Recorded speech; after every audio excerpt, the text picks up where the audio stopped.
The mountains of Kunar province held their breath in the darkness. December wind cut through the valley like a blade, carrying with it the sharp scent of gunpowder and fear.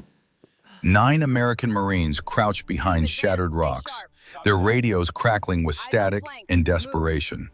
Colonel Barrett Hale pressed his back against cold stone, blood seeping through the makeshift tourniquet on his left leg. Around him, his men returned fire in controlled bursts, their ammunition running low, their options running out. 200 meters downslope, Taliban fighters closed in like wolves, sensing wounded prey. "Command, this is Falcon 6. Hale spoke into his radio, voice steady despite the pain. "We are heavily engaged, 9 souls, requesting immediate air support." The reply came back hollow, distant, final. "Falcon 6, no assets available. Your position is unrecoverable. Recommend you destroy sensitive equipment and prepare for..." Hale didn't wait for the rest. He knew what came next. The words they wouldn't say over an open channel.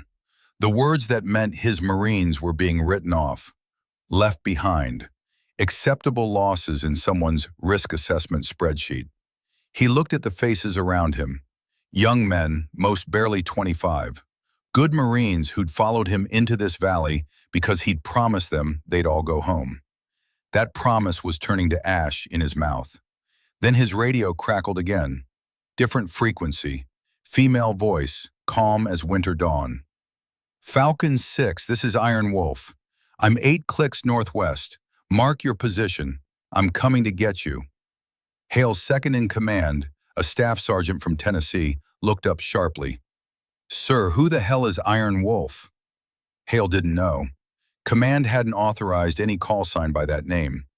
But something in that voice, the absolute certainty, the lack of hesitation, made him believe. "All stations, pop green smoke on my mark," the voice continued. "I need to see where you are. Don't stop shooting. Make them think you've got all day." Hale grabbed a smoke grenade. "On my count. 3, 2, 1, mark." Green smoke billowed into the night sky, a beacon in the darkness. 42 minutes later, Barrett Hale walked out of that valley on his own feet, supported by 2 of his Marines. All 9 of them walked out. Behind them, 14 enemy fighters lay dead, taken down with surgical precision by an operator they never saw coming. When the medevac helicopter landed, Hale searched the darkness for the woman who'd saved them. He caught only a glimpse, a figure in full tactical gear, face shadowed, stepping back into the mountains like smoke dissolving into night. "What's your name?" he'd called out. The figure had paused, turned slightly. "Iron Wolf, sir. That's all you need to remember." Then she was gone. 6 years later, Fort Consincade, Georgia, January 2026.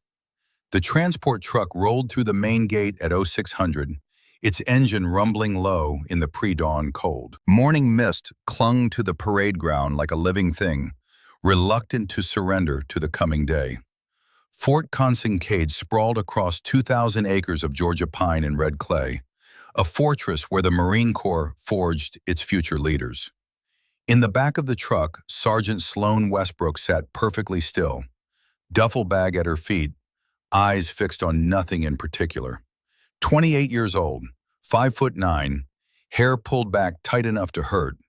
Her uniform bore a single patch that told everyone exactly what she was. Combat medic. Not infantry, not reconnaissance, not special operations.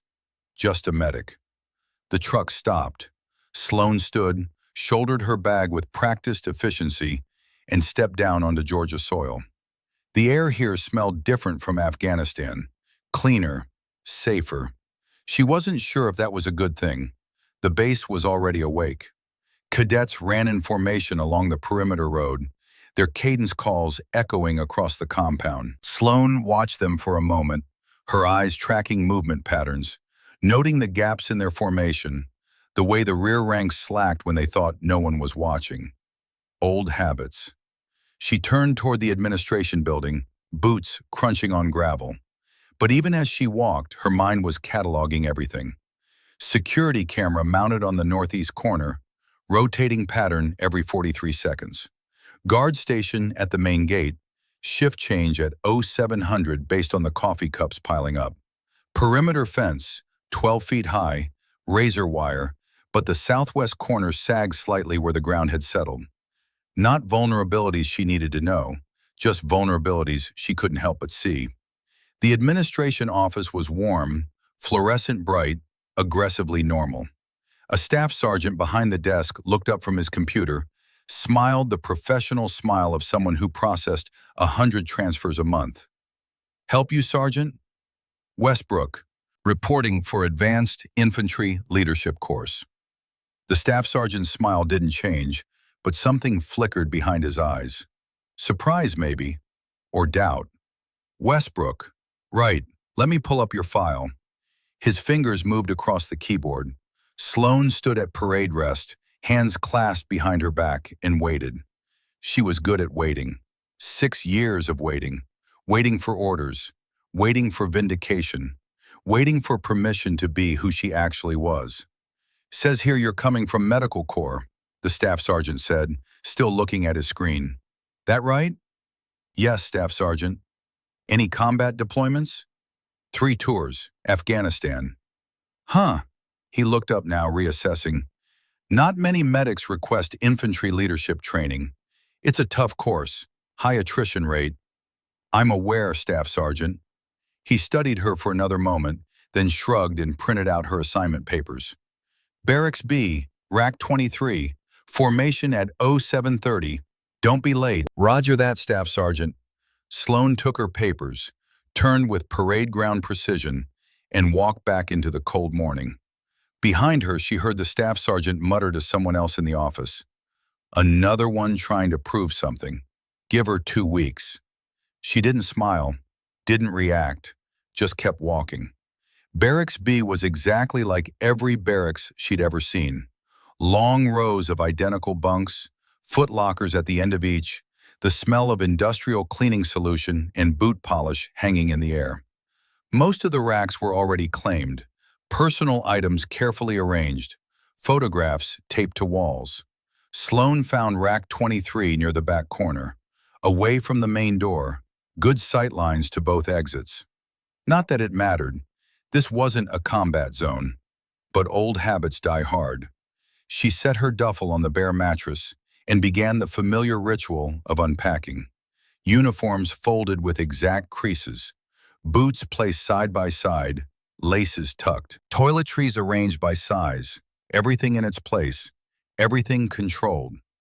At the bottom of her duffel, wrapped in a green t-shirt, was a small fabric patch, 3 inches square, black thread on worn gray fabric.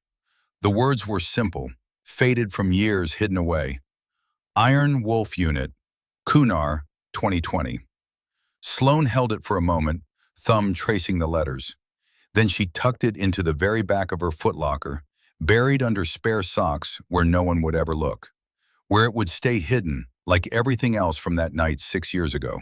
She closed the locker, locked it, stood. Time to meet her new brothers in arms. The morning formation was chaos wrapped in the illusion of order. 63 cadets assembled on the parade ground, arranged in rough platoon formation, most still shaking off sleep. They were young, eager, convinced of their own potential greatness. Sloane recognized the type. She'd been that type once, a lifetime ago. She took her place in the rear rank, standing at attention, eyes forward. At the front of the formation stood Lieutenant Garrett Finch, 26 years old, square jaw, chest out, the kind of posture that came from spending more time looking in mirrors than looking at maps. He carried himself like a man who'd never questioned whether he belonged, never doubted that leadership was his birthright. "Listen up," Finch called out, his voice carrying across the parade ground with practiced authority. "For those of you who don't know me, I'm Lieutenant Finch. I'll be your primary tactical instructor for the next 6 weeks. This course is designed to separate leaders from followers, warriors from weekend soldiers." He paced along the front rank, boots striking the ground with deliberate rhythm.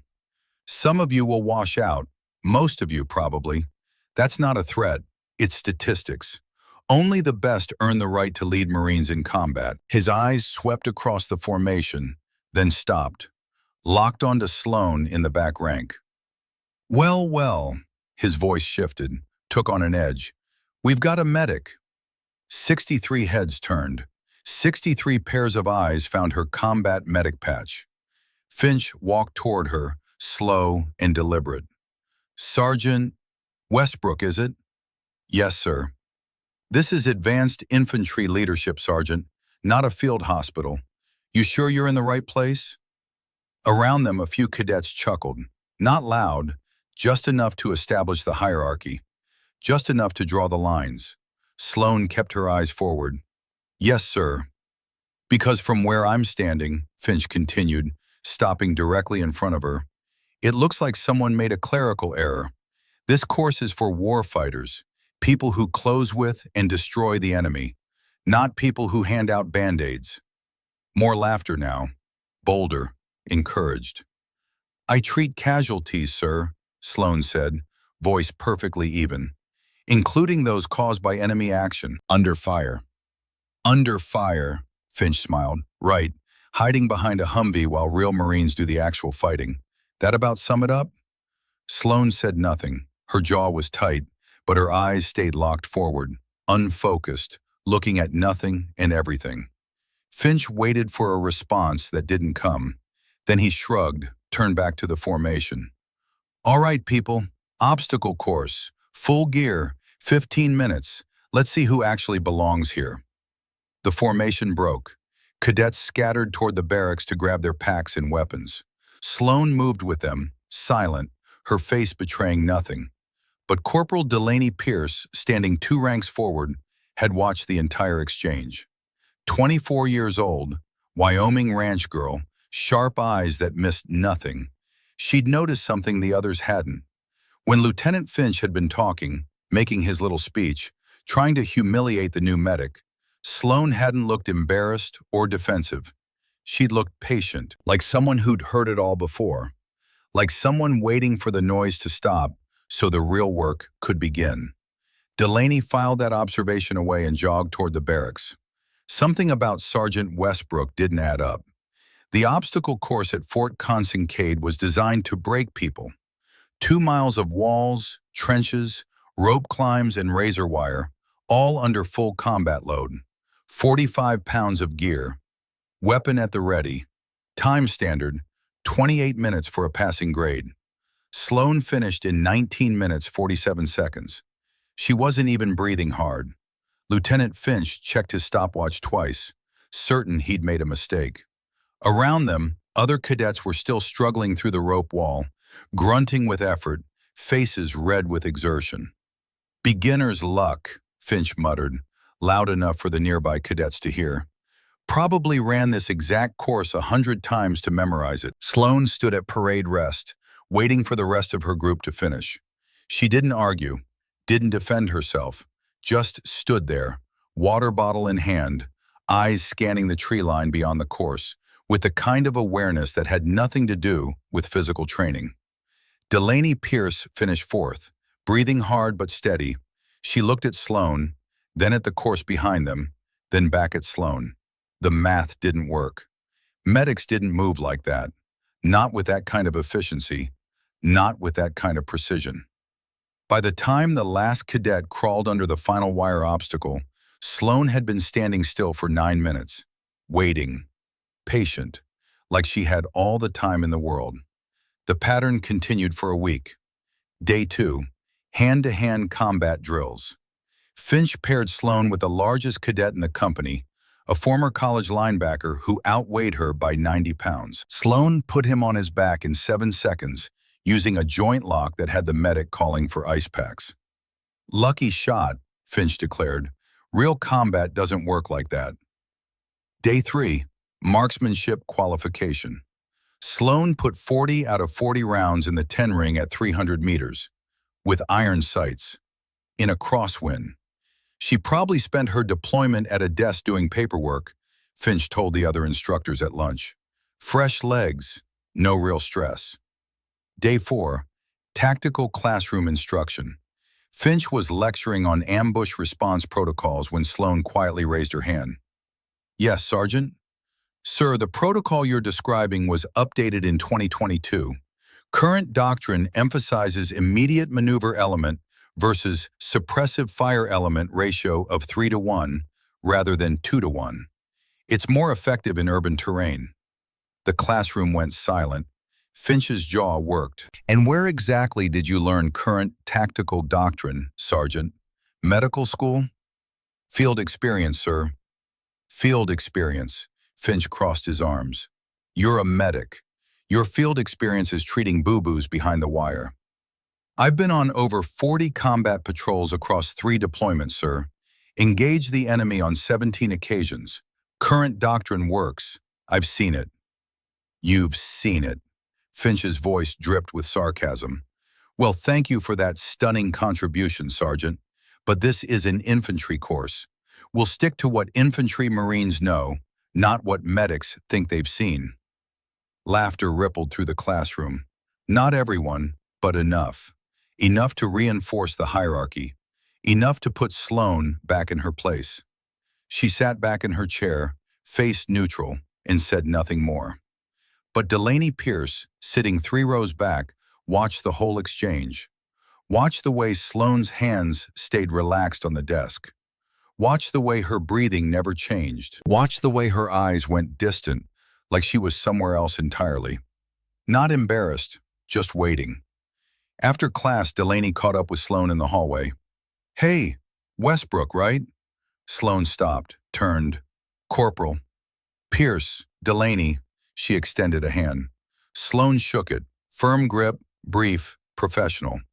That was some good insight in there, about the doctrine update. Just what's in the manual. Yeah, but most people don't read the updates, especially not medics. Delaney paused. No offense. None taken. They stood there for a moment in the empty hallway.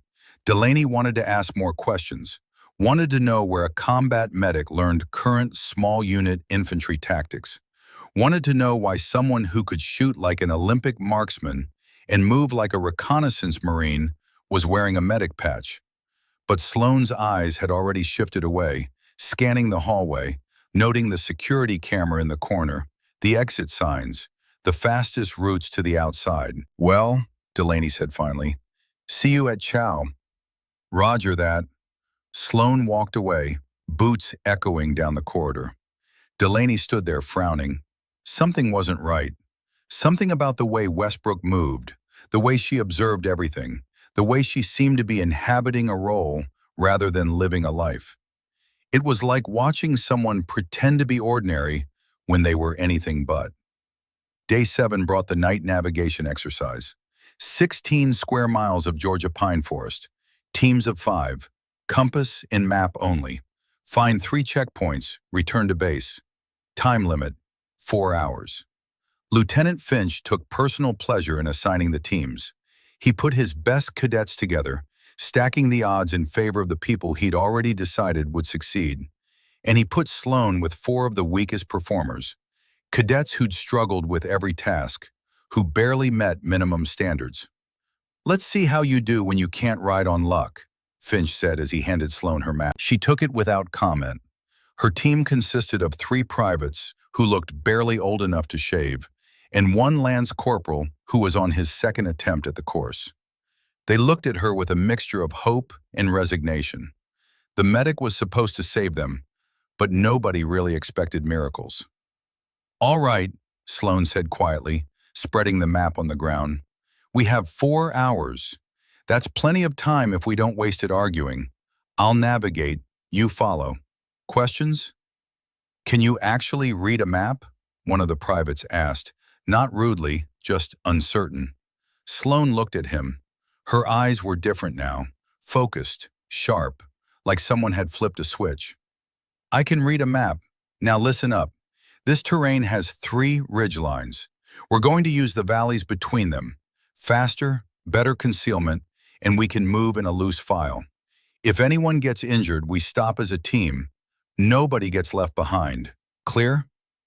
They nodded, suddenly more confident. There was something about the way she spoke.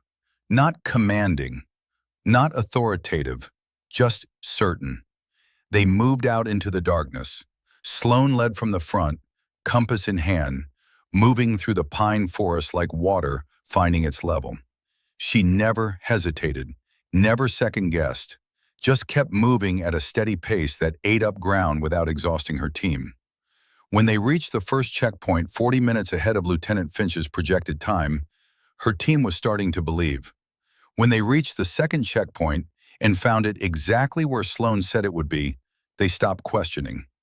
By the time they reached the third checkpoint and started back toward base, they were following her with the kind of trust usually reserved for combat veterans. Meanwhile, 6 miles southeast, Lieutenant Finch's team was lost. They'd missed the second checkpoint entirely, backtracked, and ended up in a ravine that didn't appear on their map the way they expected. One of Finch's cadets had twisted his ankle badly on the descent. They were 2 hours into the exercise and only halfway through the course. Finch keyed his radio. "Base, this is Team Alpha. We've got a casualty, requesting guidance." The reply came back. "Alpha, continue mission. All teams complete the exercise." Finch cursed under his breath. The ankle was swelling badly. The cadet could barely put weight on it. They were going to fail the exercise, maybe pull a medical evacuation, and it would be on his record as team leader. He was mentally composing his excuse when he heard movement in the trees above the ravine. A figure appeared at the ridgeline, silhouetted against the moonlight. "Team Alpha?" The voice was calm, female. "Permission to approach?" Finch looked up sharply. "Who the hell? Westbrook?" Sloane descended into the ravine with the easy confidence of someone who'd done this 1,000 times. Behind her, her 4-person team followed in single file. "What are you doing here?" Finch demanded. "You're supposed to be on the course." "We finished, sir. Checked in at base 40 minutes ago. But I noticed your team hadn't reported in yet." She knelt beside the injured cadet without waiting for permission, hands already assessing the injury with professional efficiency. "Looks like a grade 2 sprain. Painful, but manageable." "We don't need your help, Sergeant." Sloane ignored him. She pulled medical tape from her kit and began stabilizing the ankle with quick, practiced movements. "You're in grid square Bravo 7. Your map has an error. The terrain here shifted after the survey. The correct route out is northeast, not east. Follow the drainage for half a click, then cut north at the Oak Split. You'll hit checkpoint 3 in 20 minutes. She finished taping the ankle, helped the cadet to his feet. "Keep weight on your heel. You'll make it." Then she stood, looked at Finch directly for the first time. In the darkness, her eyes reflected moonlight like an animal's. "You're wasting time, sir. I'd move now." Without waiting for a response, she turned and led her team back up the ridge. Within seconds, they disappeared into the forest, moving silent and sure. Finch stood there, ankle-deep in mud, humiliated and furious. She'd found them, helped them, and somehow made it feel like a judgment.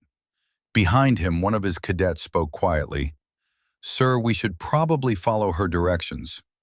They did. 21 minutes later, they reached checkpoint 3, exactly where Sloane said it would be. Lieutenant Finch didn't say thank you, didn't acknowledge the save, just finished the course and returned to base in silence. But word spread. By morning, everyone in the company knew what had happened. The medic had finished first, then gone back into the woods and rescued Lieutenant Finch's team. Not because she had to, because she could. In the mess hall at breakfast, cadets looked at Sloane differently. Not with mockery anymore, with something closer to confusion. Who was this woman? What kind of medic moved through forest at night like she could see in the dark? Sloane sat alone at a corner table, eating her breakfast with mechanical efficiency, apparently oblivious to the whispers. But Delaney Pierce, watching from across the room, saw the way Sloane's eyes never stopped moving, scanning exits, counting personnel, reading body language. That wasn't medic behavior. That was operator behavior. That night, long after lights out, Sloane lay on her rack and stared at the ceiling. Around her, 62 other cadets slept, snored, shifted in their bunks. She listened to all of it, tracking each sound, unable to turn off the part of her brain that never stopped running threat assessments. She'd been careful, played the role, stayed quiet, but the forest had felt good. Moving through darkness, reading terrain, leading a team, that had felt like breathing after holding her breath for 6 years. Dangerous. She couldn't afford to be Iron Wolf here. That person was buried. That operation was classified. Those files were sealed. She was just Sergeant Westbrook now. Just a medic. Just someone trying to get through a leadership course without drawing attention. Except attention was exactly what she was drawing. At 0230 hours, while Sloan lay awake and the rest of Fort Consincade slept, something impossible happened. Every security monitor in the base command center flickered simultaneously. Just for a moment, 3 seconds of visual static. When the screens cleared, there was a message displayed across all of them. Black text, military encryption format, 4 words, Wolf 01, protocol authorization active.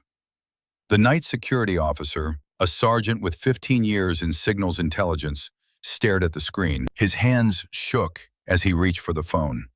"Sir," he said when the duty officer answered, "you need to see this, now." 5 minutes later, 3 officers stood in the command center, looking at the message that shouldn't exist. "What is Wolf 01? The duty officer demanded. "I don't know, sir. It's not in our system. The encryption it's Department of Defense level, above our clearance. Can you trace it?" "Already tried. Origin point is scrambled. But sir," the signals sergeant pointed to a smaller line of text at the bottom of the screen. "It's showing an activation location. Here, inside Fort Consincade." The 3 officers looked at each other. "Pull the personnel roster," the senior officer said quietly. "Everyone on base right now. I want to know who the hell just accessed a classified DoD protocol from inside our compound." They would find nothing. The roster would show 63 cadets, 47 permanent staff, and 18 visiting personnel. Nothing unusual, nothing flagged. But 6 miles away, in a small house on the edge of base property, Colonel Barrett Hale sat bolt upright in his bed, staring at his phone. He was 67 years old. Too old for this. Too tired for this. He'd earned his retirement, earned his quiet life teaching the next generation at a safe training base far from any combat zone. But the alert on his phone was unmistakable. Iron Wolf protocol reactivated. Location, Fort Consincade. His hands trembled as he pulled up the classified file he'd kept buried for 6 years. The file that wasn't supposed to exist. The file that could end careers if anyone knew he'd retained it. The screen showed a mission report. Kunar Province, December 2020. Operation unauthorized. Results classified. Participants reassigned. And 1 photograph. A young woman in full tactical gear, face half-shadowed, call sign visible on her shoulder patch. Iron Wolf 01. Hale enlarged the photo, studied the eyes. Even in shadow, even under camouflage paint, he knew those eyes. The same eyes that had looked at him 6 years ago when she dragged him 400 meters through enemy fire. The same eyes that had said, "Iron Wolf, sir, that's all you need to remember." After all this time, Hale whispered to his empty bedroom, "She's here." He stood, moving with the stiff joints of a man who'd spent too many years carrying too much weight. But his mind was sharp, alert. If Iron Wolf was at Fort Consincade, there was a reason. Either she was hiding, which seemed unlikely given the protocol activation, or she was hunting. Neither option was safe. Hale dressed quickly, precisely, in the dark. Full uniform, not the casual fatigues he usually wore to the office. Dress blues, ribbons, medals. The uniform that reminded people who he was and what he'd survived. Because tomorrow morning, Everything was going to change. Tomorrow morning, he was going to stand in front of the entire company and say 4 words that would shatter Sergeant Sloan Westbrook's carefully constructed cover. Tomorrow morning, he was going to say, "Iron Wolf, stand by." In her rack in Barracks B, Sloane's eyes snapped open. She hadn't heard anything, hadn't been woken by a sound, but something had changed in the air, some frequency only she could hear. She reached under her pillow, pulled out her phone. The screen glowed softly in the darkness. One message. No sender, no subject line, just 4 words in white text. "Iron Wolf, stand by." Sloane stared at the message for 10 seconds. Her heartbeat didn't change. Her breathing stayed even. But her grip on the phone tightened until her knuckles went white. Someone knew. After 6 years of silence, of burial, of erasure, someone knew who she was. And they just activated a protocol that was supposed to be permanently deactivated, which meant one of 2 things. Either someone at Fort Consincade needed Iron Wolf, or someone wanted to expose her. Sloane deleted the message, set the phone down, and lay back on her rack. Around her, cadets slept on, oblivious. But sleep wouldn't come for her now. Tomorrow morning at formation, everything would change. Tomorrow morning, the hidden would become visible. Tomorrow morning, Sergeant Sloan Westbrook would either be vindicated or destroyed. She closed her eyes and waited for the dawn. Outside, the wind picked up, rattling the windows of Barracks B. In the distance, a guard changed shifts. Life at Fort Consincade continued its normal rhythm, unaware that it was about to be shattered by the return of a legend, 6 years buried. The invisible operator was about to become very, very visible, and nothing at Fort Consincade would ever be the same again. Dawn broke over Fort Consincade like a judgment. The sky bled orange and red across the horizon, casting long shadows over the parade ground where 63 cadets assembled in the cold morning air. Their breath misted in front of them, small clouds of vapor that vanished as quickly as they formed. Sloan Westbrook stood in the rear rank, spine straight, eyes forward, hands clasped behind her back. She hadn't slept, hadn't tried. The message on her phone had burned itself into her mind like a brand. 4 words that changed everything. Iron Wolf, stand by. Around her, cadets shifted restlessly, waiting for Lieutenant Finch to begin the daily briefing. They whispered about yesterday's navigation exercise, about the medic who'd rescued Finch's team, about how she'd moved through that forest like she owned it. Sloane heard every word, acknowledged none of them. Delaney Pierce stood 2 ranks forward, glancing back every few seconds. She'd been doing that all week, watching Westbrook with the kind of attention that came from instinct rather than curiosity. Something about the medic didn't fit. The pieces were all wrong, like a puzzle assembled with parts from different boxes. Lieutenant Finch appeared at the front of the formation, clipboard in hand, ready to deliver his morning ritual of motivation, disguised as intimidation. But before he could speak, something happened that stopped every conversation, every thought, every breath. The base went quiet. Not ordered quiet, not the imposed silence of military discipline, just quiet, like the world itself had decided to hold its breath. Sloane felt it before she saw it, a change in air pressure, a shift in the gravity of the moment. She lifted her eyes from their fixed forward position and saw what everyone else was seeing. Colonel Barrett Hale was walking across the parade ground. He moved with the deliberate pace of a man who'd earned the right to take his time. 67 years old, broad-shouldered despite the weight of decades, wearing full-dress blues that caught the morning light like armor. His chest bore 3 rows of ribbons: Purple Heart, Bronze Star with V device, Silver Star. Decorations that told a story of violence survived and honor earned.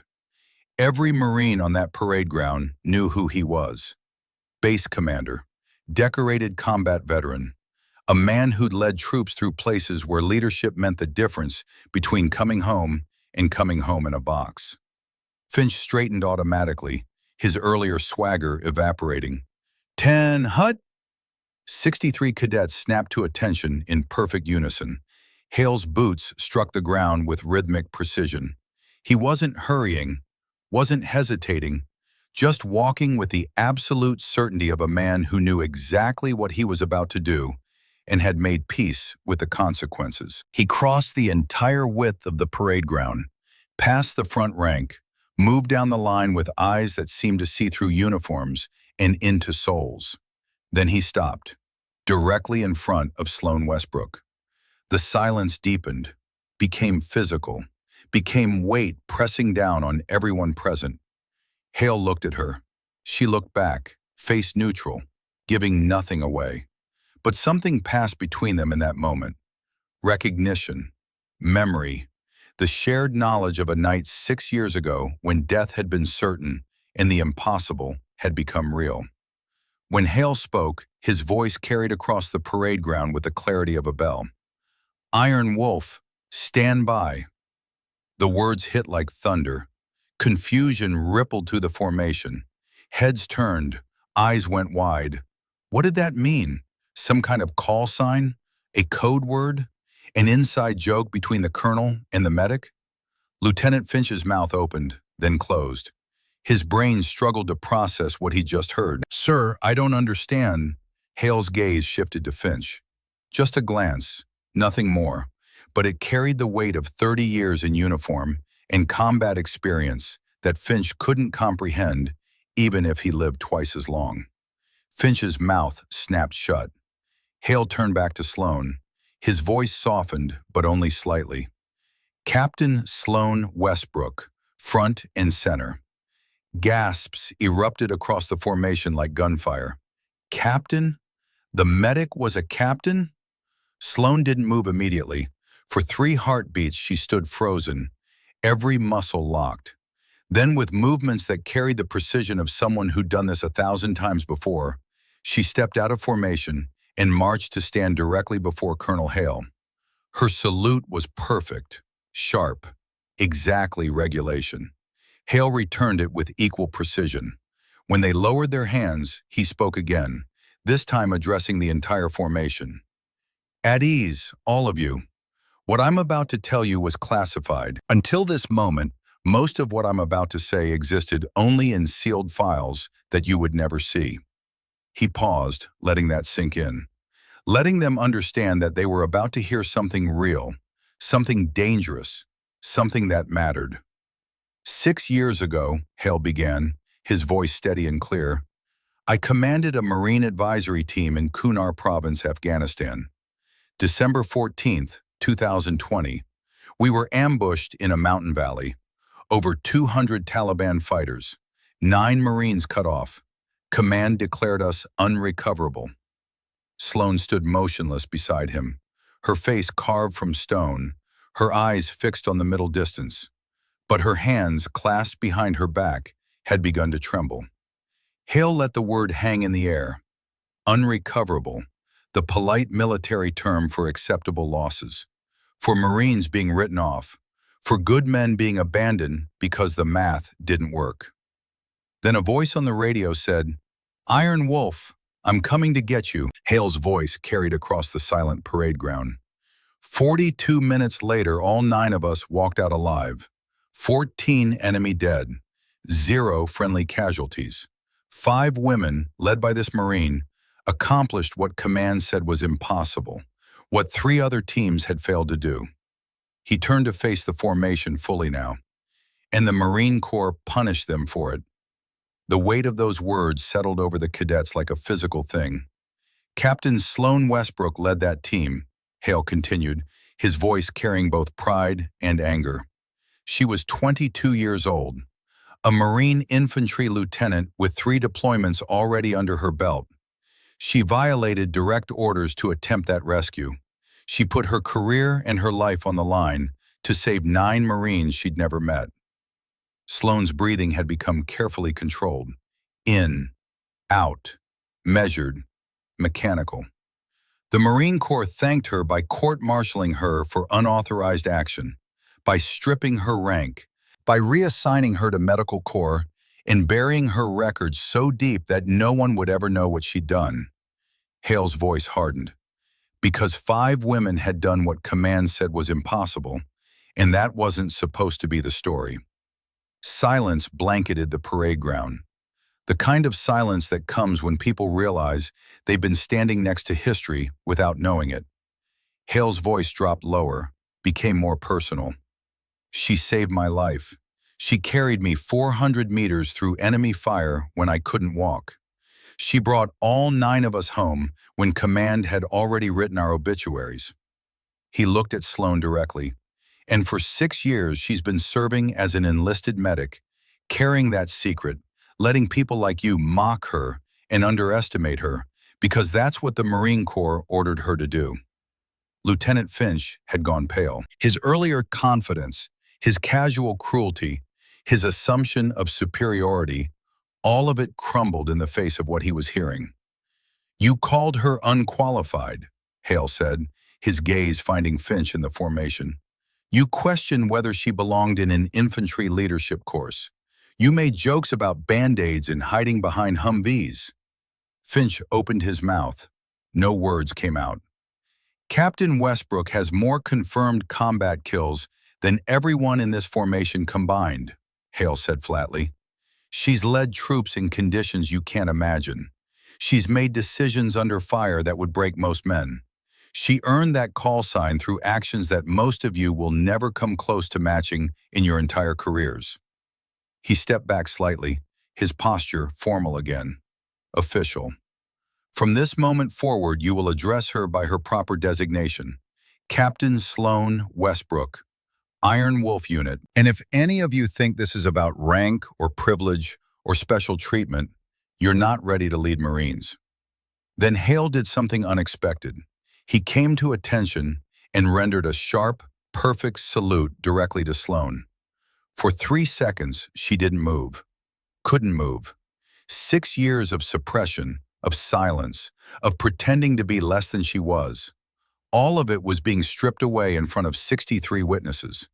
Then slowly, she returned the salute. When their hands dropped, something shifted in the air, released. Like a door that had been locked finally swinging open. And Corporal Delaney Pierce, standing in the 3rd rank, was the first to understand what this moment required. She snapped to attention, raised her hand in salute. Her voice rang out clear and certain. "Iron Wolf." One by one, like dominoes falling in reverse, the cadets rose to attention. Salutes rippled across the formation. Not ordered, not commanded, just earned. Within seconds, every single cadet stood at attention, hands raised in perfect military courtesy.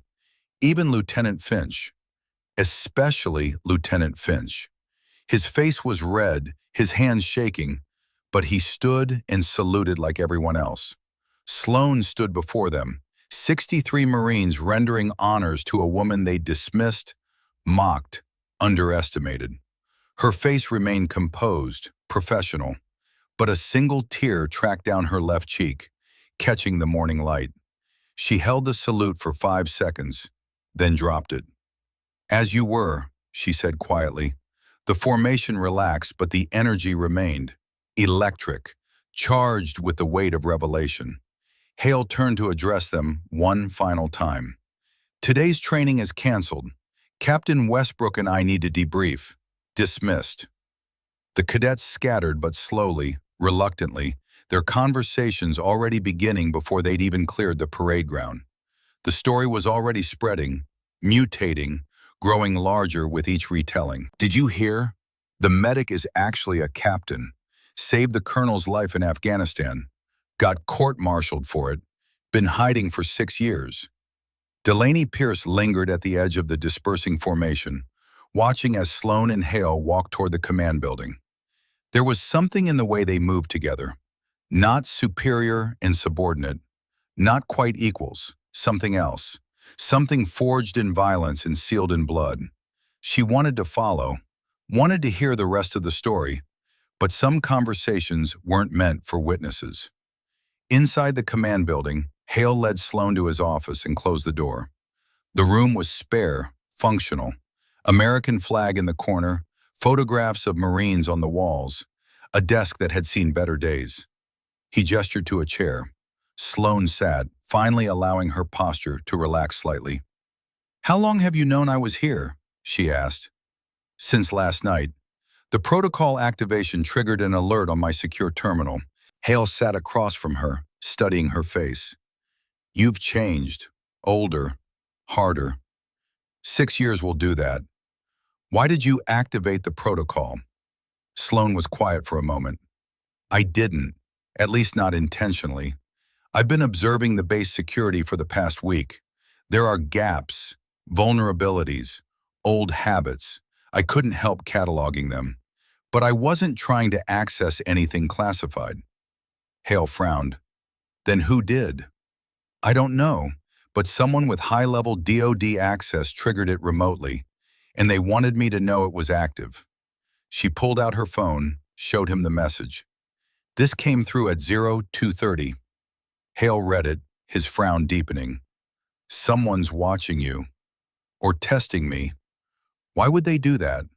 Sloane stood, moved to the window, looked out at the parade ground where her cover had just been obliterated. "Because the people who buried Operation Iron Wolf never stopped worrying that the truth might surface. They've been monitoring me for 6 years, making sure I stayed quiet, and now something's changed." "What's changed?" Before she could answer, an alarm split the morning air. Not the standard base alarm, something else. Higher pitched, more urgent. Hale was on his feet instantly, moving to his computer terminal. "What the hell?" The screen showed multiple red alerts cascading down. Security breach, perimeter compromise, unauthorized access detected. "Where?" Sloane demanded, already at his shoulder. "Sector 9, South Perimeter." Hale was already reaching for his phone, issuing rapid orders. "All personnel to shelter positions. This is not a drill." Sloane's mind was racing. The timing was too perfect. Protocol activation last night, public revelation this morning, now a security breach. This wasn't coincidence. "Sir," she said quietly, "they're not here for the base." Hale looked at her. "Then who?" "They're here for Iron Wolf." Outside, sirens continued to wail. Boots pounded on pavement as Marines scrambled to defensive positions. Lieutenant Finch appeared in the doorway, out of breath. "Sir, we have confirmed breach. 3 unknowns, full tactical gear, moving fast through the south perimeter." "Casualties?" Hale demanded. "None yet. They're not engaging.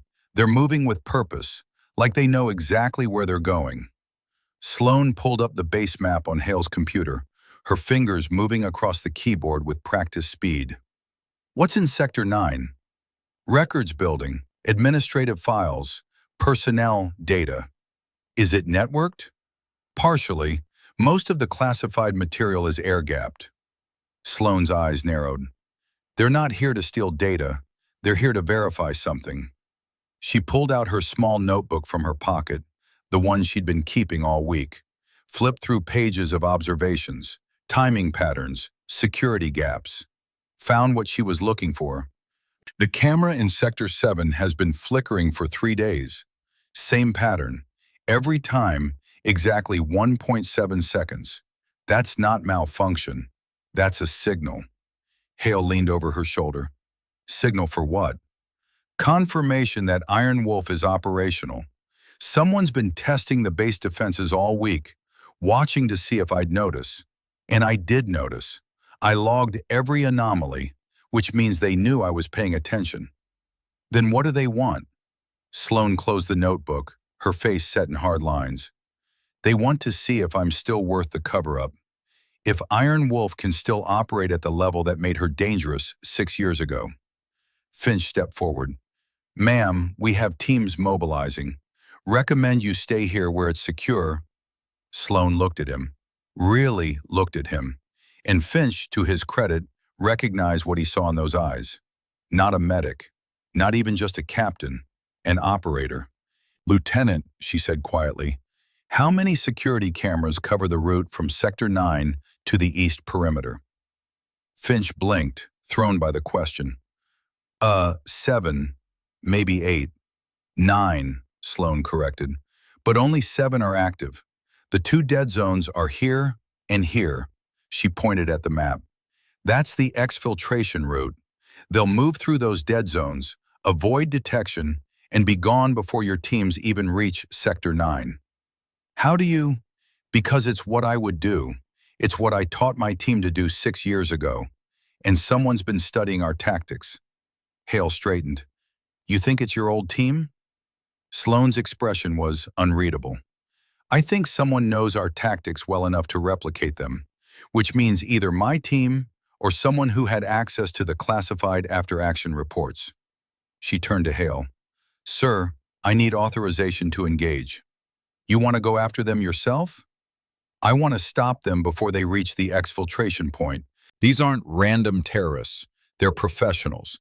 And if they're using Iron Wolf tactics, then I'm the only one here who can anticipate their next move. Hale considered for exactly 2 seconds. You'll need a team. No, sir. I work better alone. That wasn't a request, Captain. This is my base, my responsibility. You want to engage? You take support. Sloane's jaw worked. Then she nodded. Small team. People who can move fast and follow orders without asking questions. Finch spoke up immediately. I volunteer, ma'am. Sloane looked at him surprised. I was wrong about you, Finch said, his voice steady despite the flush in his cheeks. Give me a chance to be right about this. Before Sloane could respond, Corporal Delaney Pierce appeared in the doorway, already in full tactical gear. Ma'am, I'm with you. How did you? Heard the alarm. Grabbed my kit. Where are we going?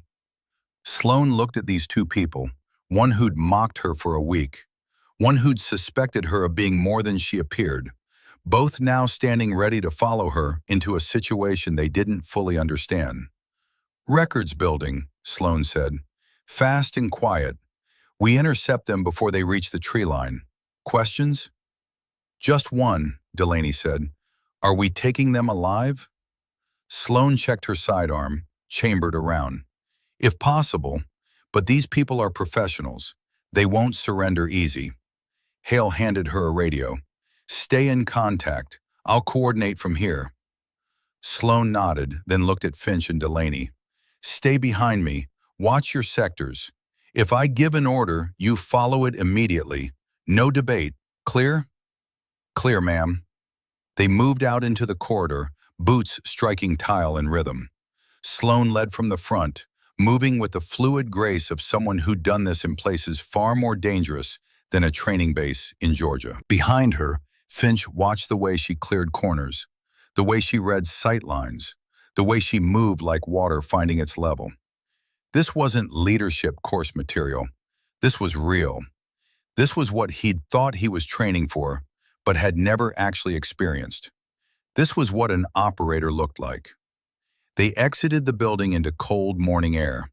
Across the compound, Marines were taking defensive positions, but Sloane led her small team in the opposite direction, circling wide toward the south perimeter. Ma'am, Finch whispered, the breach is that way. The breach is a diversion.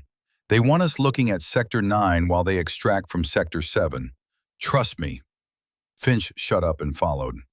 They moved through a maintenance corridor, then along the inner fence line, staying in the shadows. Sloane checked her watch once, calculated timing, then picked up the pace.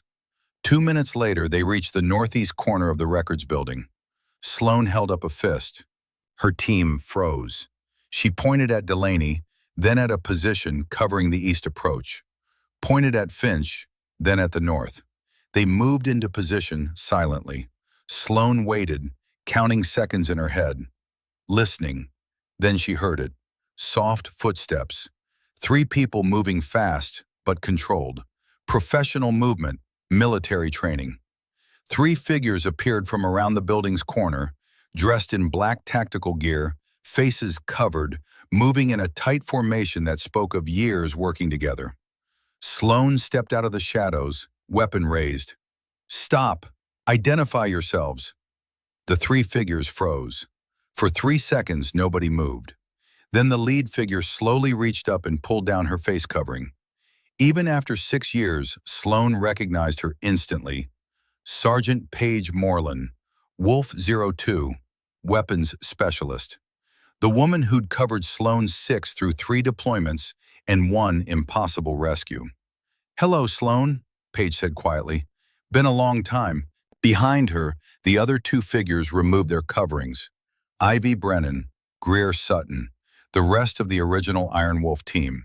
Sloan's weapon didn't waver. "What are you doing here?" "Same thing you're doing," Paige said. "Surviving, except we ran out of places to hide." "So you broke into a military base?" "We broke in to see if you were still alive, and to warn you." Paige's expression was grim. "The people who buried Operation Iron Wolf are cleaning house. Quinn Ashford is dead, officially a training accident, unofficially murdered because she tried to go public." Sloane's stomach went cold. "Quinn, their medic, dead. And they're coming for the rest of us," Ivy added. "We've been running for 6 months, but we heard rumors that Iron Wolf 01 had surfaced at Fort Kincaid. We had to know if it was you, had to warn you." "By triggering the protocol? By making me visible?" "By proving you're still operational," Greer said. "Because if they think you've gone soft, if they think you're not a threat anymore, they'll move on you fast. But if they see that Iron Wolf is still active, still dangerous, they'll hesitate, buy you time." Sloan lowered her weapon slightly. "Time for what?" "To disappear, like we did, before they bury you permanently." Behind Sloan, Finch and Delaney remained in position, weapons trained on the 3 women, faces showing confusion and shock. Sloan looked at her old teammates, women she'd bled with, fought with, saved and been saved by. "I'm not running," she said quietly. Paige's expression hardened. "Then you're a fool. These people don't play fair. They don't follow rules. Quinn tried to fight them legally. Now she's in the ground. Which is exactly why I'm not running. Someone has to stand and fight. Someone has to make them answer for what they did." "With what? Your sterling reputation as a medic?" "With the truth. Colonel Hale just told 200 Marines what happened in Kunar. The story is out. They can't bury it anymore." Ivy laughed bitterly. "You think one speech stops them? They'll discredit Hale, claim he's senile, claim you manipulated him. They'll bury you deeper than before. Then I'll dig myself out again." The 4 women stood facing each other across 10 feet of Georgia morning. 6 years ago, they'd been a team. Now they were strangers with a shared past and diverging futures. Paige stepped forward slowly, hands visible, non-threatening. "Sloan, listen to me. We didn't come here to hurt you. We came to save you. Come with us, now, before it's too late. And spend the rest of my life running? That's not living. That's just slow dying. Better than fast dying. Is it?" Silence stretched between them. Then from the radio on Sloan's belt, Colonel Hale's voice crackled. "Captain Westbrook, status." Sloan keyed the radio without breaking eye contact with Paige. "3 unknowns in custody, sir. No hostiles. Situation contained. Copy. Hold position. QRF en route." Paige's eyes widened. "You're turning us in?" "I'm giving you a choice," Sloan said. "You can run, keep hiding, keep living like shadows, or you can stand with me. Tell your stories. Make them answer for Quinn. Make them answer for all of us. They'll crucify us. They'll try, but we're Iron Wolf. We don't surrender. We don't run. We fight." Greer shook her head. "You sound like you did 6 years ago, right before you led us into a valley where we should have died. But we didn't die. We saved 9 Marines and came home alive, because we trusted each other completely." The radio crackled again. 2 minutes out, Captain." Paige looked at Ivy and Greer. Some silent communication passed between them. Years of shared experience compressed into a single glance. Then slowly, Paige reached behind her back and pulled out her sidearm. Not pointing it, just holding it. "If we do this," she said quietly, If we stand and fight with you, we're putting everything on the line. Our freedom, our lives, everything. I know. And you think it's worth it? Sloan nodded. Quinn thought it was worth it. She died trying to tell the truth. The least we can do is finish what she started. Another long silence. Then Paige saved her weapon and set it on the ground. All right, Wolf-01. One more time. We trust you. Ivy and Greer followed suit, placing their weapons down with careful precision. Sloan lowered her own weapon, stepped forward, and for the first time in 6 years, embraced the women who'd been her sisters in the only family that had ever truly mattered. Welcome back, Iron Wolf, she whispered. Behind them, the quick reaction force arrived, 12 Marines in full tactical gear, weapons ready. But what they found wasn't a firefight, just 4 women standing together in the morning light, holding on to each other like lifelines. Colonel Hale arrived 30 seconds later, assessed the situation with a single glance, and made a decision that would either save or destroy them all. Stand down, he ordered the QRF. Then to the 4 women, you're coming with me, all of you. We're going to have a very long conversation about what happened 6 years ago and what happens next. Sloan nodded. Yes, sir. As they walked toward the command building, escorted by armed Marines, Delaney Pierce fell in beside Sloan. Ma'am, she said quietly, what you did back there, trusting them, believing they'd choose to fight instead of run, how did you know? Sloan glanced at her. Because once you've been Iron Wolf, you can never really go back to being anything less. We were forged in fire, and fire doesn't forget how to burn. The sun had fully risen now, flooding Fort Consincade with hard winter light. Somewhere in the administrative maze of the Pentagon, phones were already ringing. Alerts were being generated. Reports were being filed. The hidden had become visible. Iron Wolf had returned, and nothing would ever be the same again. The conference room in Fort Consincade's command building had seen 1,000 briefings, strategic assessments, training reviews, performance evaluations. But it had never seen anything like this. 4 women sat on one side of the long table, still in their tactical gear, hands visible, expressions guarded. Across from them sat Colonel Barrett Hale and 2 Judge Advocate General officers who'd arrived by helicopter within an hour of his call. At the far end of the table, a secure laptop displayed the seal of the Department of Defense, its camera light glowing red. Someone in Washington was watching. Sloan Westbrook sat at the center of the 4 women, her posture military straight despite the exhaustion pulling at her bones. To her right, Paige Moreland maintained the same combat alertness that had kept her alive through 3 deployments. To her left, Ivy Brennan and Greer Sutton sat close together, the way soldiers do when they've learned that proximity equals survival. The senior JAG officer, a colonel named Reeves with 3 decades of military law behind him, opened a classified folder and began reading from a document that shouldn't have existed. Operation Iron Wolf, Kunar Province, Afghanistan, December 14, 2020. Unauthorized rescue mission resulting in successful extraction of 9 Marines from hostile territory.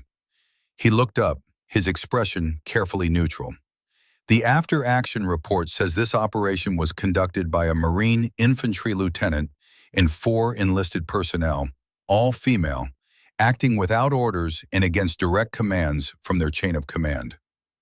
That's correct, Sloan said quietly. It also says that this operation was immediately classified at the highest levels.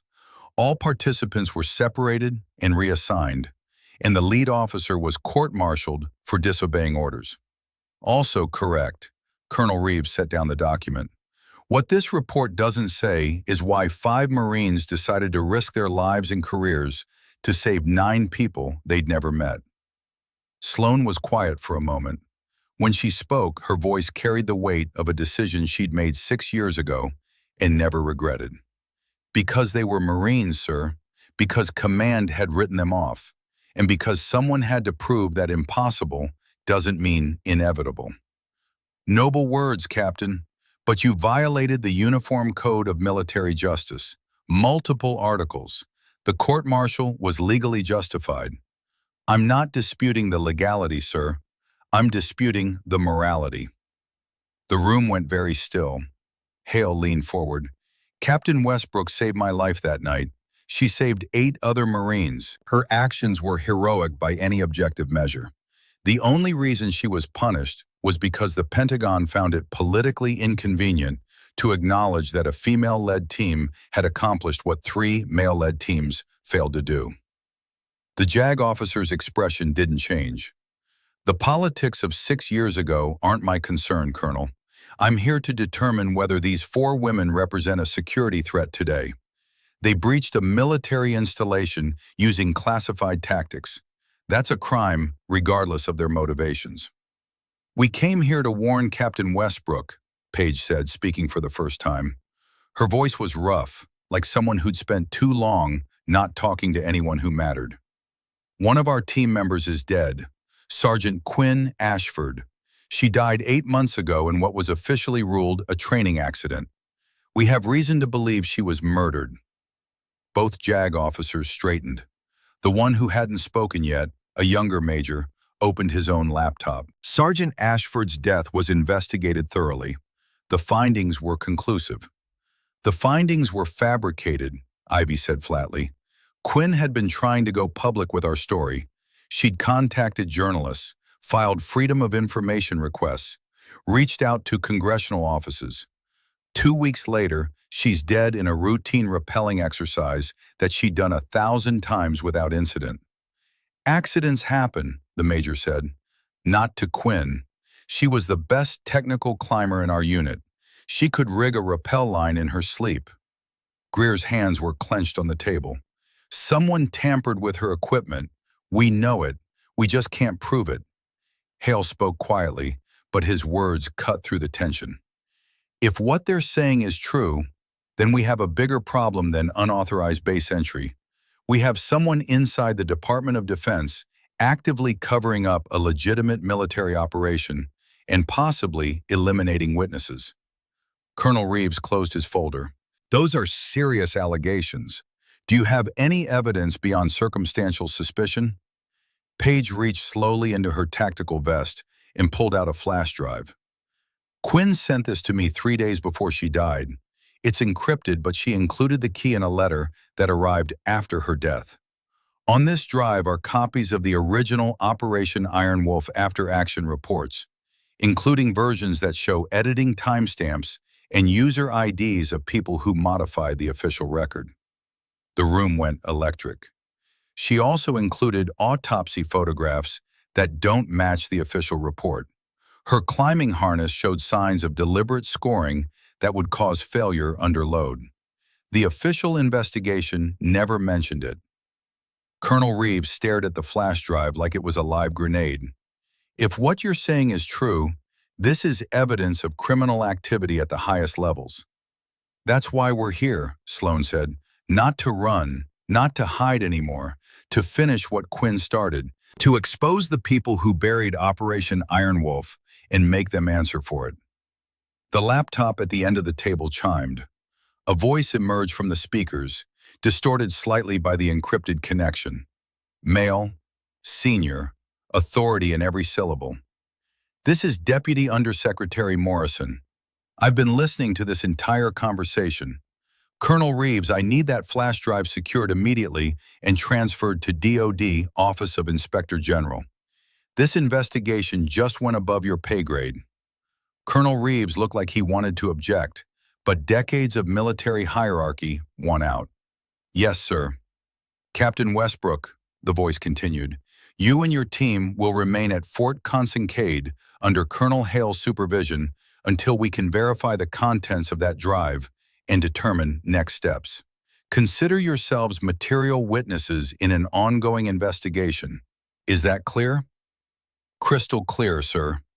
Good, because if even half of what I've heard today is accurate, there are people who will not want this story to see daylight. Your lives may be in danger. They've been in danger for 6 years, sir, Sloan said. At least now we're fighting back. A pause, then. Semper Fi, Captain. We'll be in touch. The connection terminated. For a long moment, nobody moved. Then Colonel Reeves stood, carefully placed the flash drive into an evidence bag, sealed it, and turned to Hale. Colonel, I'm placing these 4 women in your custody pending further investigation. They're restricted to base, no outside communication, full security detail.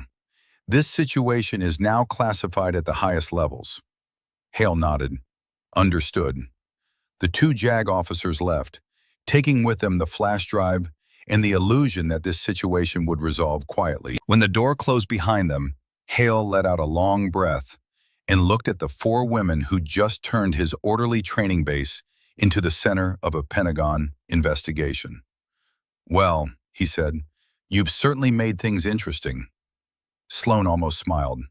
Almost. It's what we do best, sir. What you do best is survive impossible situations. Let's make sure this doesn't become another one. He stood, moved to the window, looked out at the base that had become both sanctuary and prison. You're going to need quarters, security, and probably a very good lawyer.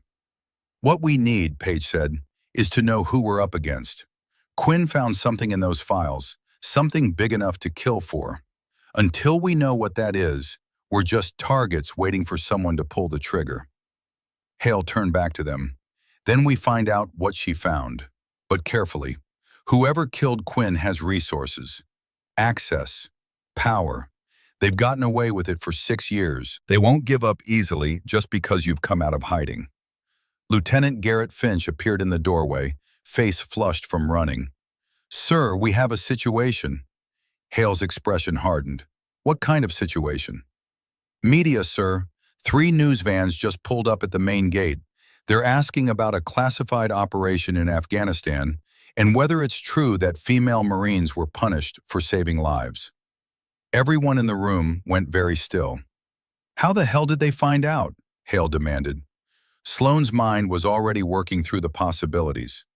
Quinn must have sent information to journalists before she died. It took them 8 months to verify it, but they finally did. And now that we're all in one place, they want the story. We can keep them off base, Finch said. Public Affairs is already drafting a statement. No, Sloan said, standing. No more hiding, no more classified silence. That's what got Quinn killed. We go out there, we tell the truth, all of it. Hale shook his head. Captain, that's not how this works. The investigation is ongoing. You make statements to the press now, you could compromise. With respect, sir, there's nothing left to compromise. Quinn already released the information. The story is out.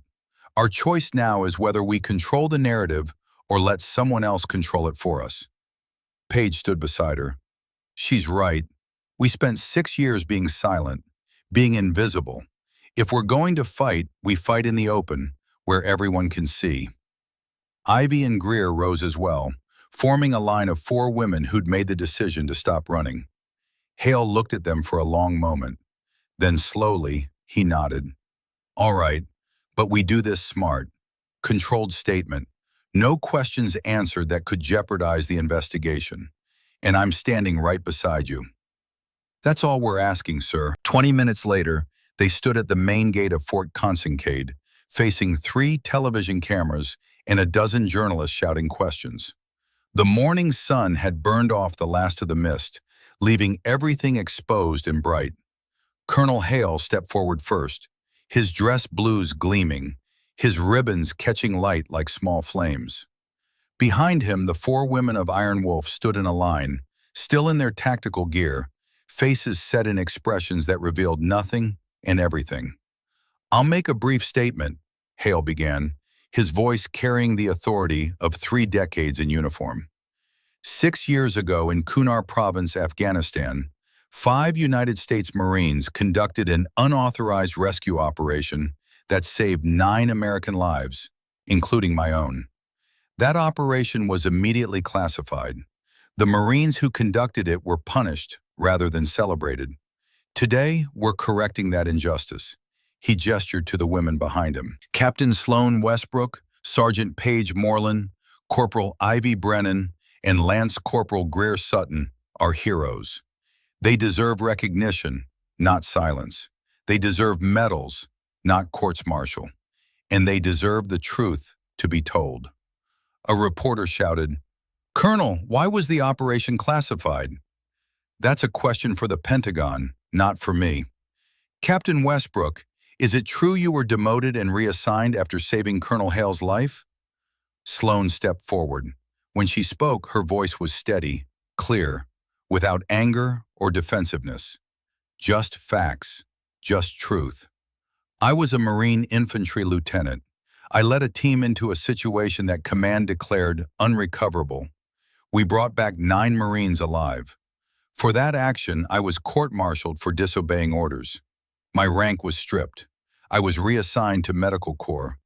My team was scattered across different assignments to ensure we couldn't speak about what happened. Why would the military punish you for saving lives? You'll have to ask the people who made that decision. Another reporter, is it true that one of your team members died under suspicious circumstances? The 4 women exchanged glances. This was the dangerous territory, the part that could get them killed. Sloan made the decision in a heartbeat. Sergeant Quinn Ashford, our unit's combat medic, died 8 months ago in what was officially ruled a training accident. We believe she was murdered because she tried to expose the truth about Operation Iron Wolf. We have evidence supporting this belief, and that evidence is now in the hands of military investigators. The crowd of journalists erupted. Questions flew like bullets. Cameras pushed closer. The noise became overwhelming. Hale raised his hand. That's all we're saying at this time. There's an ongoing investigation. We will not compromise it by saying more. Thank you. They turned and walked back through the gate, leaving behind a media firestorm that would burn across every news channel in America within the hour. Inside the base, Delaney Pierce was waiting. She fell into step beside Sloan as they walked toward the command building. "Ma'am, that was either the bravest or most foolish thing I've ever seen." "Probably both," Sloan admitted, "but it's done now. No taking it back." "What happens next?" "We wait. We see who responds. And we prepare for the people who don't want this story told to make their move." Delaney's expression hardened with understanding. "You think someone's going to come after you?" "I know they are. The only question is when." They reached the command building. Hale immediately sequestered the 4 women in a secure area, 3 adjoining rooms with armed guards posted outside. Not prisoners, exactly, but not free either. Protected. That was the word Hale used. Protected. It felt a lot like being caged. That evening, as the news cycle exploded with the story of Iron Wolf and the 5 female Marines who'd been punished for heroism, Sloan sat alone in her assigned room and tried to process everything that had happened in the past 24 hours. Yesterday morning, she'd been Sergeant Westbrook, a medic, invisible, safe in her anonymity. Now she was Captain Westbrook, Iron Wolf, exposed to the entire world. Target painted on her back in letters 10 feet tall. A knock on the door.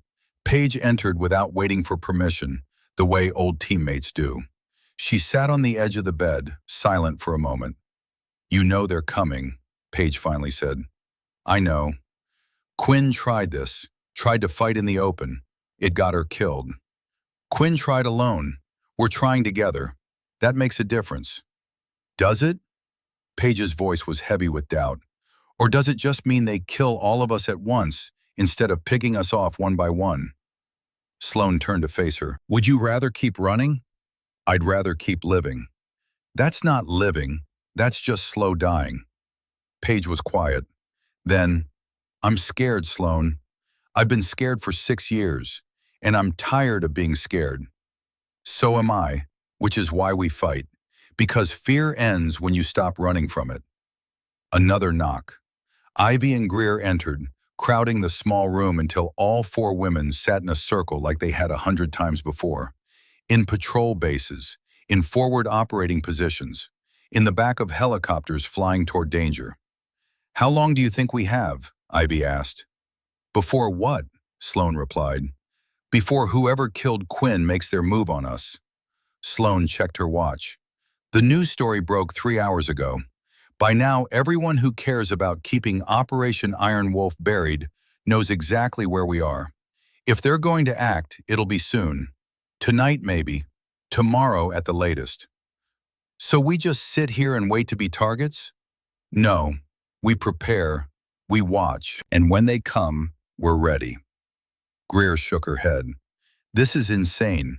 We're sitting in a secure military base surrounded by armed Marines. Nobody's getting to us here. Quinn died on a secure military base during a routine training exercise, Paige said quietly. Security doesn't mean safety, not when the threat is inside the wire. Sloane stood, moved to the window. Outside, Fort Consincade hummed with its normal evening routine. Formations ending, chow hall filling. Young Marines heading to their barracks, laughing, pushing each other, convinced of their own immortality. She remembered being like that, young, certain, unaware that the real enemy wasn't always the one wearing a different uniform. We need to know what's on that flash drive, Sloane said. Whatever Quinn found, it was worth killing for. Until we know what it is, we're fighting blind. The JAG took it, Ivy reminded her. Probably in Washington by now. Colonel Reeves took the original, but Quinn was smart. She wouldn't send the only copy. All three women looked at Sloane. Where's the backup? Paige asked. Sloane pulled out the small notebook she'd been carrying all week, opened it to a page near the back. Written in Quinn's handwriting were coordinates and a locker number. She sent this to me 2 years ago, just a postcard with these numbers. No explanation. At the time, I thought she was being paranoid. Now I think she was being careful. Those are coordinates for where? Bus station, Atlanta, locker 317. If she followed her own security protocols, there's a backup drive there, encrypted with a key only I would know. Hale appeared in the doorway. Plotting something I should know about? Sloane showed him the notebook. Quinn left a backup. I need to retrieve it. Absolutely not. You're material witnesses in a federal investigation. You're not leaving this base. Then the backup sits in a locker in Atlanta until someone else finds it, or until it's destroyed. Sir, we need to know what's on that drive. I'll send someone. It's encrypted with personal information only I know. Quinn was careful.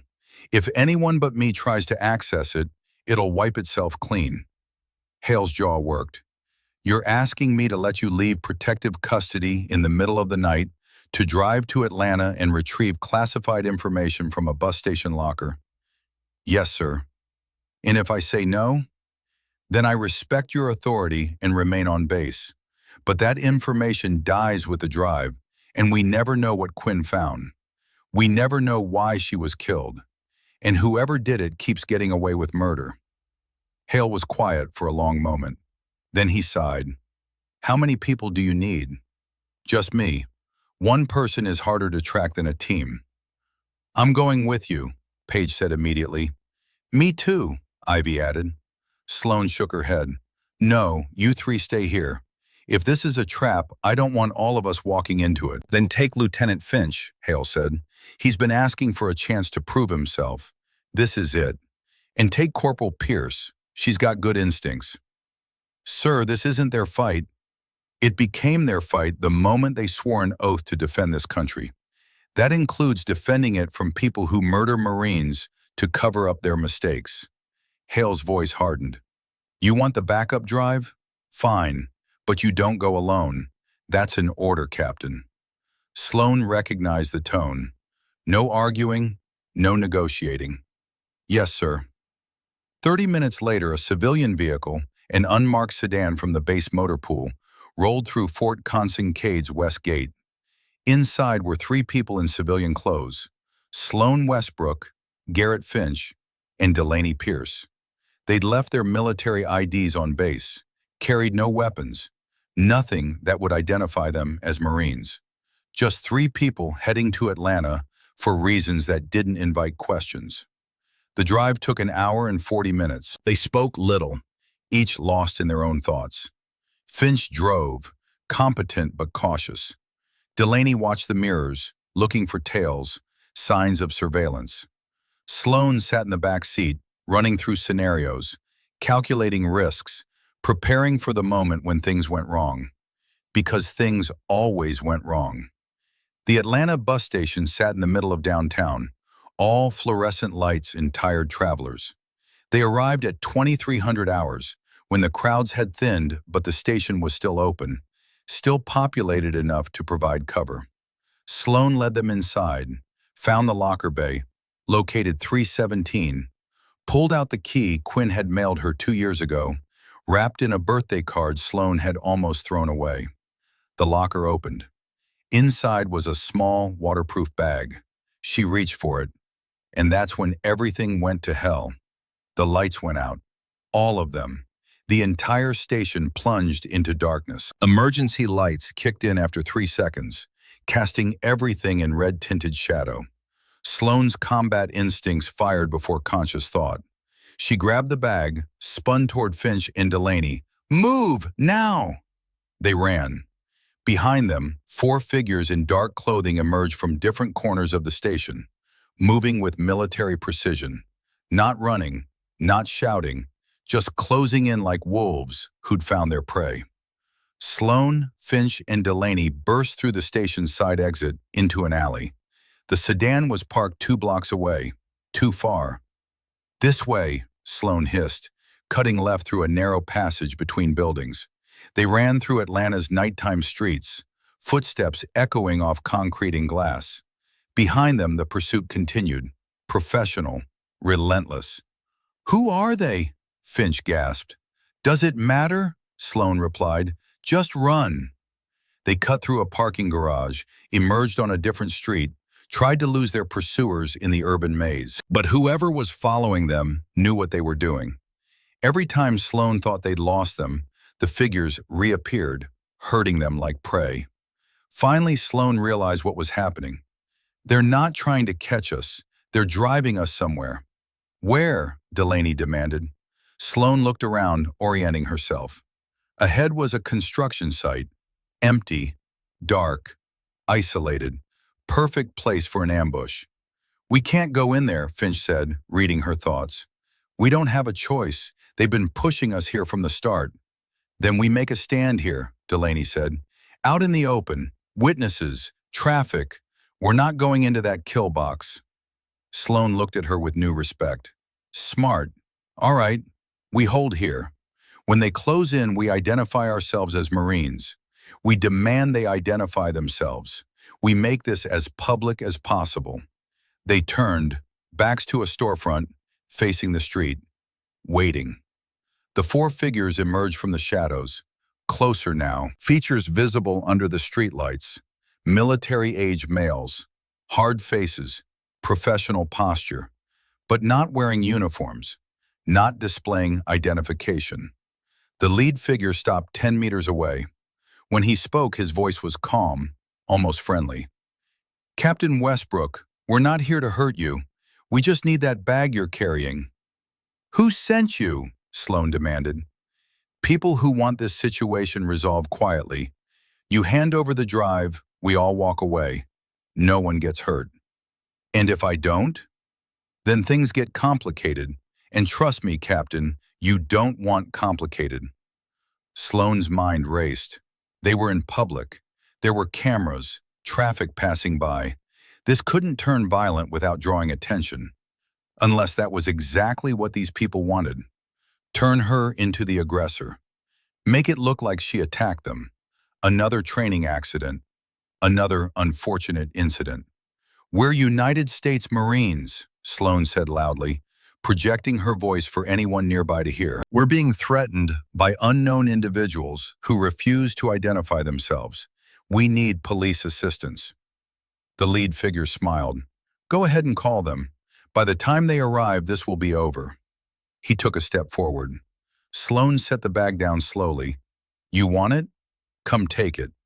The figure's smile vanished. He gestured to his team. They began to advance. And that's when Garrett Finch did something unexpected.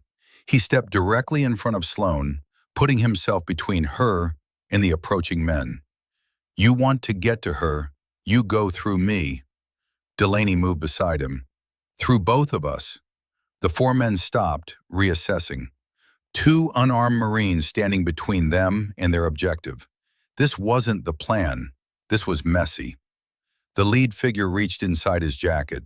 Sloane's heart hammered. This was it. The moment where someone made the wrong choice and people died. Then, from the darkness behind the four men, a new voice. Old, authoritative, carrying the weight of command. That's far enough, gentlemen. Colonel Barrett Hale stepped into the light, flanked by 6 military police officers in full gear, weapons at the ready. Sir? The lead figure's composure cracked slightly. I'm Colonel Barrett Hale, United States Marine Corps. These 3 people are under my protection. You're interfering with a federal investigation. I strongly suggest you identify yourselves immediately. The 4 men looked at each other, calculations happening behind their eyes. Then, without a word, they turned and melted back into the darkness, gone before the MPS could pursue. Hale walked to where Sloane stood. You all right, Captain? How did you know? I didn't trust the timing, Quinn's drive, the convenient location, the fact that you needed to retrieve it personally. He glanced at the bag at her feet. This whole thing smelled like a trap from the start. You let us walk into it anyway. I let you spring it. Now we know they're desperate. Desperate people make mistakes. He gestured to the MPS. Get them back to base. Full security convoy. No stops. The drive back to Fort Consincade was silent. Sloane clutched the waterproof bag like a lifeline, knowing that whatever was inside had already cost Quinn her life and nearly cost them theirs. Back at the base, they gathered in Hale's office. Sloane, Page, Ivy, Greer, Finch, Delaney, and Hale himself. The bag sat on the desk, still sealed. Open it, Hale said. Sloane broke the seal. Inside was a flash drive identical to the one Page had handed over to the JAG officers, and a handwritten letter. Sloane recognized Quinn's handwriting immediately. Her throat tightened as she began to read aloud. Sloane, if you're reading this, then I'm probably dead. I found something in the classified files, something bigger than Operation Iron Wolf. There's a pattern. Over the past 12 years, at least 23 female service members have been punished, demoted, or quietly discharged after demonstrating exceptional combat performance. Every time a woman did something that contradicted the official narrative about female capability in combat, she was silenced.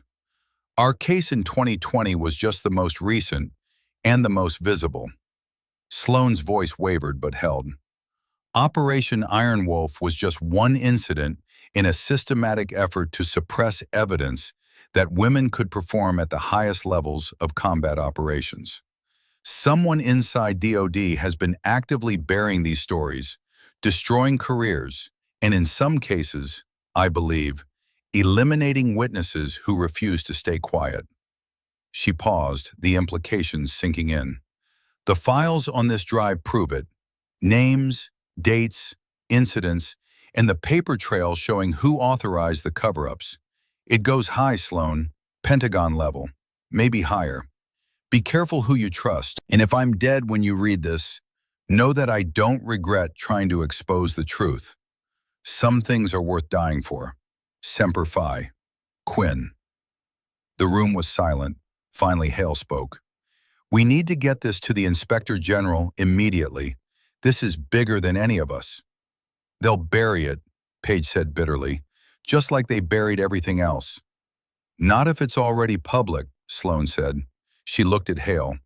Sir, with your permission, I want to release this information to the journalists who are already covering our story. Let them publish it. Make it impossible to bury. Hale was quiet for a long moment. Then, you understand what you're asking? You release this, you're burning every bridge with the Pentagon. Your career is over. All of your careers. Our careers were over 6 years ago, Ivy said. At least this way, they end for something that matters. Greer nodded. Quinn died for this.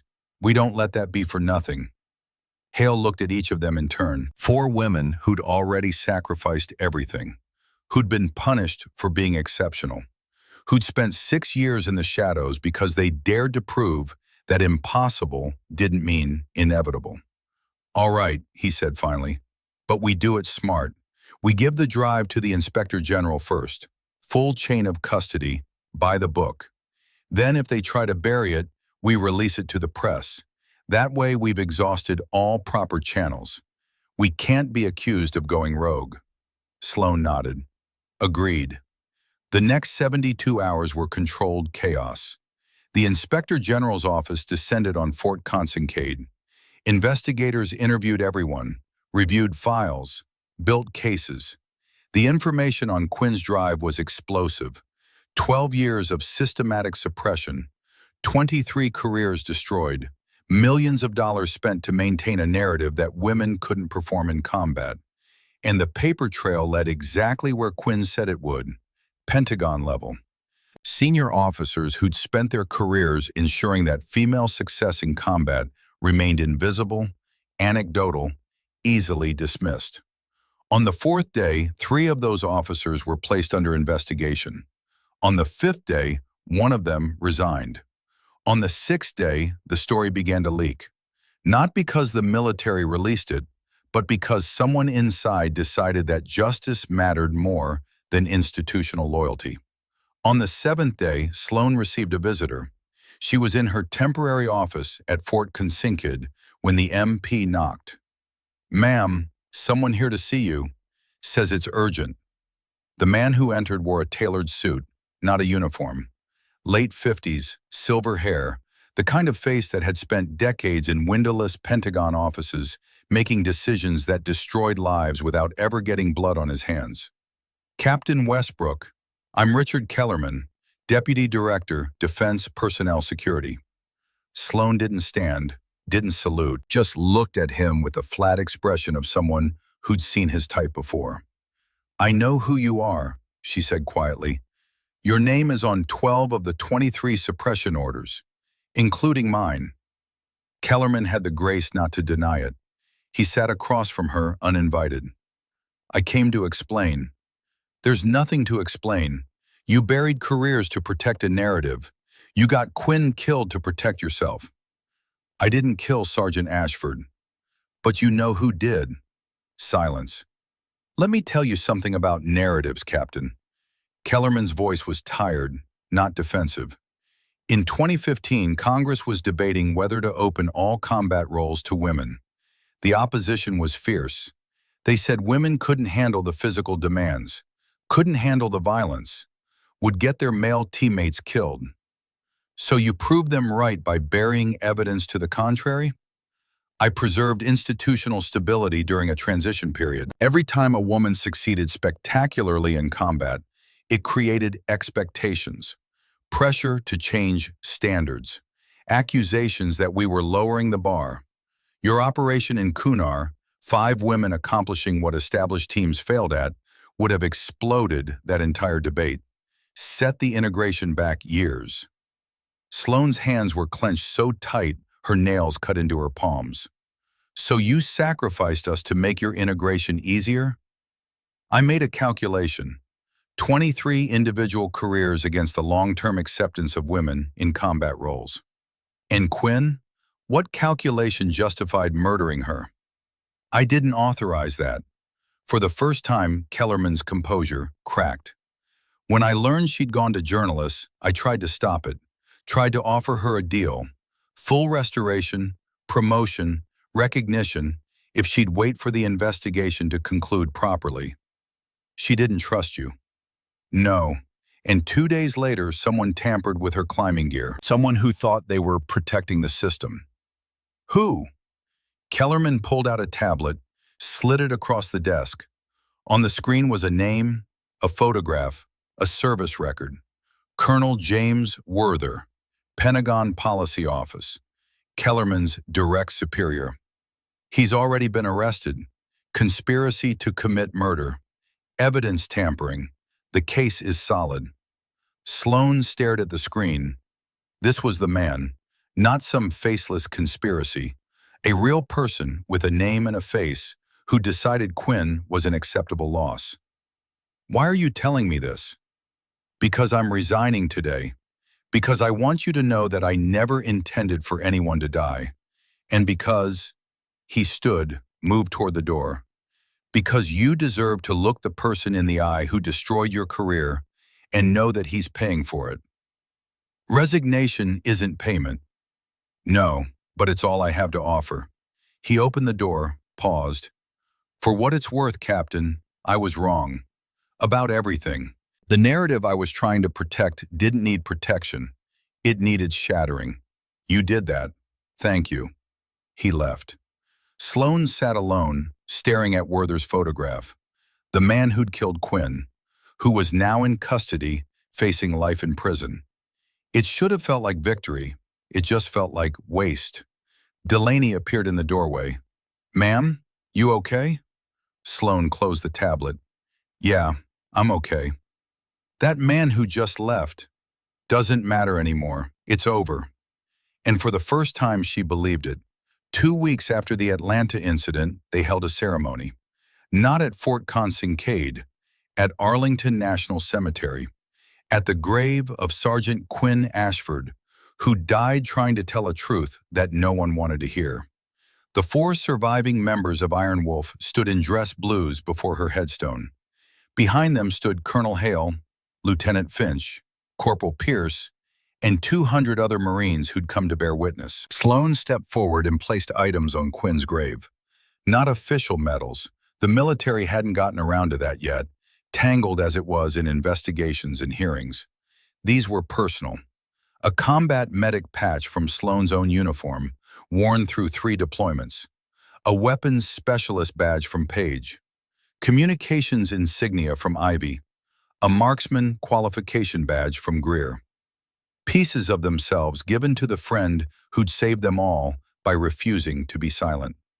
You did it, Quinn, Sloan said quietly. The truth is out. They can't bury it anymore. They can't bury us anymore. She stepped back, saluted, held it for 10 seconds. When she lowered her hand, Page moved beside her. Then Ivy, then Greer. 4 women standing together. Iron Wolf, unbroken. 3 months later, the reforms began. Operation Iron Wolf was declassified and added to the official record. Captain Sloan Westbrook was reinstated to her proper rank and offered a position at the Marine Corps War College, teaching leadership and unconventional tactics. She accepted. Paige Moreland was promoted to gunnery sergeant and assigned to Special Operations Command as a training instructor. Ivy Brennan received a commission and began working at Marine Corps Recruiting Command, changing how the Corps talked about women in combat. Greer Sutton was offered early retirement with full benefits. She took it, went back to school, and began working with veteran advocacy groups. And at Fort Kincaid, in the Advanced Infantry Leadership course, a new unit of study was added to the curriculum. It was called Operation Iron Wolf, Leadership Under Impossible Conditions. The cadets who studied it learned about a night in Kunar Province when 5 Marines did what everyone said couldn't be done. They learned about courage, sacrifice, and the cost of speaking truth, even when the whole world wants you to be silent. And they learned that sometimes the most important battles aren't fought against enemies in distant countries. Sometimes they're fought against the people who are supposed to be on your side. 6 months after Arlington, Sloan Westbrook stood in front of a class of 40 new Marine officers, young, eager, ready to lead. She looked at them the way Quinn had once looked at her, with hope, expectation, and the knowledge that leadership meant more than just following orders. Today we're going to talk about Operation Iron Wolf, she began. Not because it was perfect, not because everything went according to plan, but because it shows you what's possible when you believe that the mission matters more than your career, when you value lives more than regulations, and when you refuse to accept that impossible means inevitable. She paused, met their eyes one by one. 6 years ago, 5 Marines saved 9 lives by doing what command said couldn't be done. We were punished for it. Our careers were destroyed. One of us died trying to tell the truth about what happened. The classroom was silent. But we're still here, still Marines, still fighting, and the truth is finally out. She smiled, and it was the first genuine smile she'd worn in 6 years. So when someone tells you that something can't be done, when they tell you to stay quiet and accept injustice, when they tell you that speaking truth will cost you everything, remember Iron Wolf. Remember that some things are worth the cost, and remember that you don't have to accept the word impossible. The young officers sat straighter, nodded, understood, and somewhere in whatever place exists beyond this one, Quinn Ashford smiled, because the truth was out. The hidden had become visible, and Iron Wolf would never be silent again. That evening, Sloane sat in her office at the War College, looking at a photograph on her desk. 5 women in combat gear, faces painted, weapons ready, taken the night before Operation Iron Wolf, the night before everything changed. Quinn was in the center, grinning despite the danger ahead. Beside her, Paige looked focused and fierce. Ivy had her arm around Greer, both of them young and certain of their immortality. And at the edge, Sloane herself, eyes on the horizon, already planning, already calculating, already knowing that the mission was impossible and doing it anyway. A knock on her door. Delaney Pierce entered, now Lieutenant Pierce, having been promoted and assigned as Sloane's teaching assistant. "Ma'am, you have a visitor." Colonel Hale walked in, still in dress blues despite having officially retired 2 weeks earlier. "Colonel," Sloane said, standing, "I thought you'd be halfway to Montana by now." "I am. Just stopped by on my way. Had something to give you." He handed her an envelope. Inside was a single page. Official letterhead, Department of Defense. "They're naming the new Special Operations Training Facility after her," Hale said. "The Quinn Ashford Center for Combat Excellence. Opens next year. They want you to speak at the dedication." Sloane's eyes burned. She blinked hard. "I'll be there." "I know you will." Hale moved toward the door, then paused. "You know, 6 years ago when you pulled me out of that valley, I asked you what your name was. You said Iron Wolf, that was all I needed to know." "I remember." "I've been thinking about that, about why you chose that call sign." Sloane waited. "Wolves hunt in packs," Hale said. "They protect their own. They don't leave anyone behind. That's what you did that night. That's what you've always done." He straightened, rendered one final salute to the woman who'd saved his life and changed the Marine Corps forever. "Semper Fi, Iron Wolf." Sloane returned the salute, her voice steady despite the emotion threatening to break through. "Semper Fidelis, sir. Always faithful." Hale left. The door closed. Sloane stood alone in her office, holding the photograph of 5 women who'd changed history by refusing to accept that impossible meant inevitable. Outside, the sun was setting over Quantico, another day ending, another night beginning. But for the first time in 6 years, Sloane Westbrook wasn't afraid of the darkness. Because she'd learned something in those mountains of Afghanistan, something that no court-martial or cover-up or conspiracy could take away. She'd learned that when you fight for truth, when you refuse to be silenced, when you protect your pack no matter the cost, you become something more than human. You become legend. You become Iron Wolf.